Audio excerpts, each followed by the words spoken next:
Hello YouTube, this is Patrick and I am back with another edition of Heavy Therapy. This is part 2 of my top 40 albums of 2022 and this is going to be number 30 through 21. And quickly, right before we begin, we are listening to Spiritual Healing by Death. What better music to listen to while I am discussing mostly the genre that Death created. We are listening to Death, Spiritual Healing.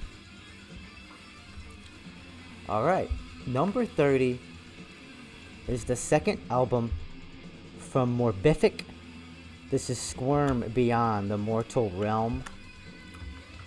Really cool clear tape here, put out by Head Split Records. The vinyl is out on Misako Unoho. And a divisive release this year due to the production choice. I love the production choice. I think the guitars, it's gonna sound funny to say, but I think the guitars are more clear compared to a lot of muddy death metal. I actually don't think the guitars are muddy. I think it's a certain type of HM2 inspired tone, but I think the tone is memorable. The riffs are awesome.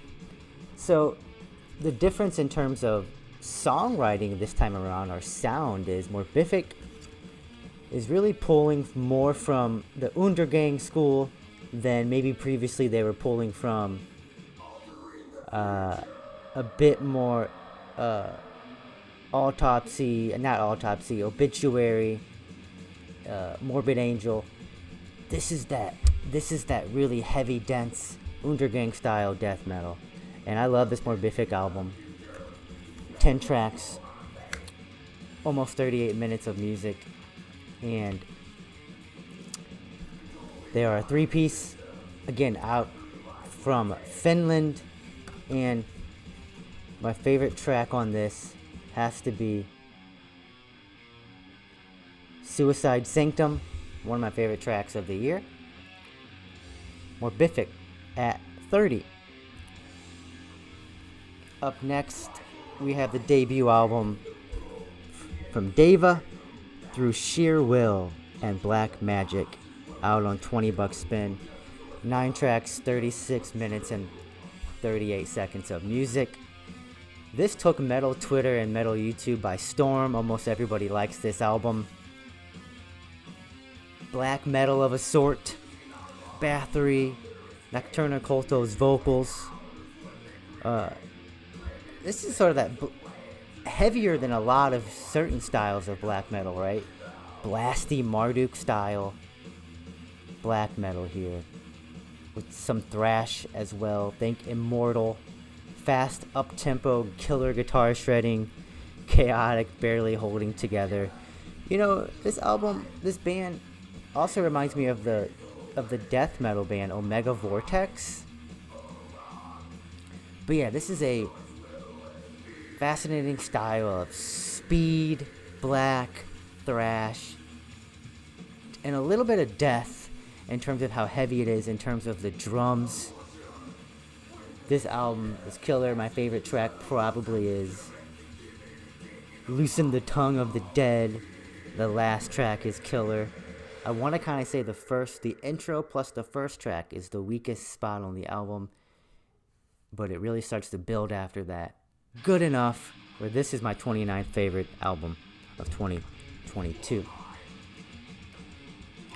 Alright, let's keep going. 28 is another debut. And this is Reeking Aura with Blood and Bone Meal, Profound Lore Records. New York, New Jersey based, 7 tracks, 33 minutes and 39 seconds of music. 6-piece, Will Smith of Artificial Brain does the vocals on this. This is death metal that creates like a black metal atmosphere throughout. Number 1 is brutal death metal. The second track reminds me of Worm, with these super low gutturals. My favorite track is the title track, which is number 2, Blood and Bone Meal. It's sort of like Maul in its variety of riffs and song structure and dynamics. Most of the songs have these ambient or clean or kind of soloing outros. Yeah, and that the last track really has some doom that comes in at the 1 minute mark and then the 3:50 mark. Really killer death metal here, agricultural death metal as they like to say. Yeah, if you like Will Smith's other vocal performance of the year, Artificial Brain, check out Reeking Aura. I like this even better. Reeking Aura, Blood and Bone Meal is number 28. Alright. 27 we have Aura with Triad 2 Hemera out on Deborah Morty Productions. Atmospheric black metal. They're from Switzerland. 6 tracks, 41 minutes and 43 seconds of music. They're a 3-piece. Cover art here is by Michael Hant. They're a little bit like Deva actually, but a more melodic. Spectral Wound and Vital Spirit also come to mind. Favorite is track 4. I won't try to pronounce it. When I first heard this, I really liked how aggressive and riffy it was, even though I think of it as atmospheric black metal. Riffy as well. It went up and down my list throughout the year, but I settled to put it right here. And yeah, Aura is the band. The album is called Triad 2 Hemera. They put out Triad 1 last year. I can imagine they will put out Triad 3 next year.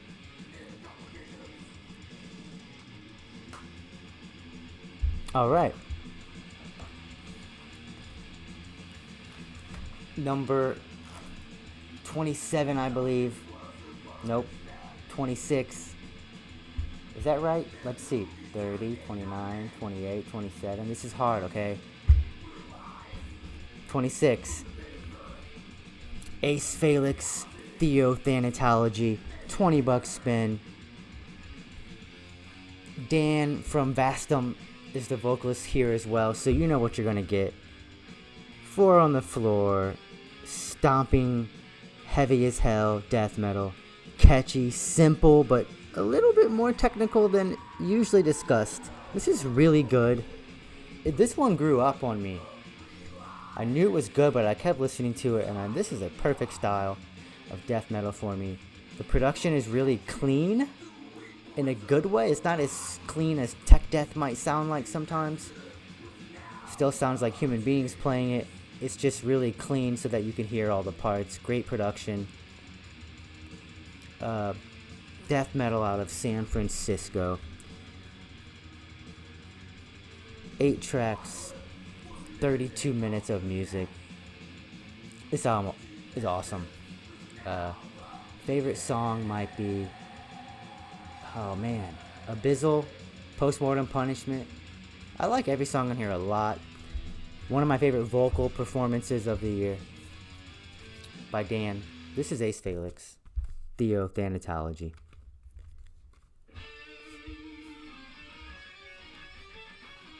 Alright. Up next, we have Ripped to Shreds with Jubian. The 3rd album, but the first on Relapse Records. This band is out of San Jose, California. 8 tracks, 36 minutes of music. HM2, old school death metal. I think of Death as well. Andrew Lee is on guitars and vocals on this. They don't sound like too many other old school death metal bands. Track 7, I think of Revocation a little bit, which is a technical death metal band. My favorite track is number 6, Reek of Burning Freedom, one of my favorite songs of the year. It is actually about the Korean War. Number 7 has a killer breakdown in its bridge. Number 3 is a 10.5-minute epic. The final song. Number 8 is 49-second deathgrind song. Ripped to Shreds don't sound like too many old school death metal bands right now. Andrew Lee knows what he's doing.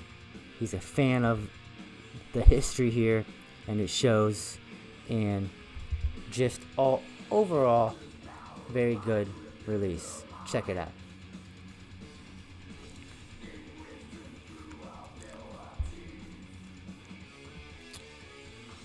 '24, Anti-Inferno with Antediluvian Dreamscapes. Black metal release. Vendetta Records put the vinyl out. The art here is Steven Todorevich. Here's some bands I think of. Malist, Fua, Galleria. Great building up of tension and release. Quite simple. They know how to write melodies. They know how to, again, build up tension and release. This is kind of easy listening black metal, and I mean that as a compliment. It's black metal. It's not going to be easy listening for those who don't like black metal. But I can put it on in the background while I'm working on stuff, while I'm writing, while I'm preparing lectures, and it sits well for me. Anti-Inferno, Antediluvian Dreamscapes. Okay, so 23. This is tough putting this album here and not putting it higher, but I will explain. 23 is Pharmacist, with flourishing extremities on unspoiled mental grounds. This cassette version is out on Hell's Headbangers. 7 tracks, 46 minutes of music. I fell very hard for this band this year, Pharmacist. It's actually basically a one-man project. The man's name is Stefan. He does guitar, bass, and vocals, and then he has a drum machine as well. Carcass Worship, Deathgrind, some thrash and proggy parts. Andrew Lee does guitar solos. Andrew Lee of Ripped to Shreds, who I just discussed, does guitar solos on this album. Some death melodies. Check out number 4, The Great Contractor, and that is absolutely a nod to Chuck Schuldiner there. Again, number 4, The Great Contractor. Yeah, this is a flawless record, but I have it at 23 because I think I have a bias against Drum Machine. I believe a really good drummer could play most of these drum parts. I appreciate the creativity and skill that it takes to even program them, to even think of these parts, think of the notes, think of the hits. But this would be a 10 out of 10 almost if there was a drummer playing this. But yeah, check out Pharmacist. Check out Stefan's other work, Anatomical Amusements, that was also on my part 1 of my top 40 albums of the year. 22, and I haven't seen this anywhere else. I reviewed it earlier in the year. This is Regress with The World of Concern, out on Life After Death. One of my favorite deathgrind albums of the year. They're from Quebec, Canada. 9 tracks, almost 34 minutes of music. 4-piece. Yeah, extremely well done deathgrind. I think of the band Wake a lot. I really like the vocals performance. I love the lyrical content. I love the art direction here. Check out my review for more information on this, but don't sleep on Regress. You can still find the tapes and cassette. Life After Death put this out. This is Regress, A World of Concern. Okay, number 21 is another debut. These are a lot of debuts here. Chaosian with Effigies of Obsolescence, out on Misako Un Ojo. 7 tracks, 40 minutes, 35 seconds of music. They're out of Denmark, which is just, you know what's going on in Denmark. Incantation, Immolation. Sound Like Sedimentum as well, another debut album from this year. Extremely well done style. Cavernous, swampy, horrifying, dark sounding death metal. They know who the legends of the scene are, and the best form of flattery is imitation. I think this is more of emulating, not imitating, but emulating some of their favorites, some of our favorites. Gotta Be 31. Amazing artwork. I don't have the art credit right now in front of me. I can probably find it really quickly. Yeah, the cover art is by Alexander Ozurdebek Skjat. Man, that was horrible. This font that a lot of these bands use, I do not like because you can't read it. 3-piece out of Denmark, K-Ocean, Effigies of Obsolescence is my number 21 album of the year. There you have it. Couple of black metal releases, some deathgrind, mostly death metal. And the top 20 is next. Please like, comment, and subscribe if you desire. If not, thanks for watching. Talk to you soon. Bye.